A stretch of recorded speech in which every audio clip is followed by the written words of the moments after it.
আসসালামু আলাইকুম রহমতুল্লাহ।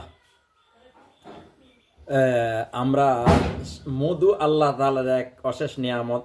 মহাপবিত্র আল কোরআনের সূরা নহলের ৬৮-৬৯ নম্বর আয়াতে আল্লাহ তাআলা মধু নিয়ে আলোচনা করেছেন। মধু হলো একটা আল্লাহ প্রদত্ত অ্যান্টিবায়োটিক। তবে যাদের স্বাস্থ্য কম, শুকনা মানুষ, আপনি কিভাবে মধু খেলে আপনার স্বাস্থ্যটা বাড়বে, আর যারা ফ্যাট বা মোটা মানুষ, আপনার স্বাস্থ্য কমাইতে চান, কিভাবে মধু আপনার স্বাস্থ্য কমাবে, আল্লাহ তাআলা এই নিয়ে খুব সুন্দর আলোচনা করছে। সূরা নহল পুরোটাই মধু নিয়ে আলোচনা। তবে আমরা যারা মোটা মানুষ, আমরা করব কি, মধু গরম পানি দেখাবো।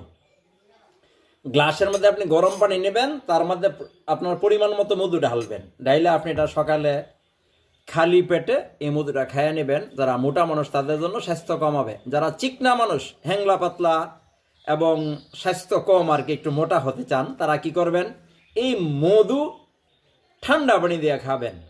আপনি সকালে খালি পেটে ঠান্ডা পানি দিয়ে প্রতিদিন মধু খাওয়ার অভ্যাস করেন, আপনার স্বাস্থ্যটা ভালো হবে। তো যারা এই ভিডিওটা ফেসবুক থেকে দেখছেন, তারা এরকম আরও ভিডিও পেতে আমার ফেসবুক চ্যানেলটি ফলো দিয়ে রাখতে পারেন।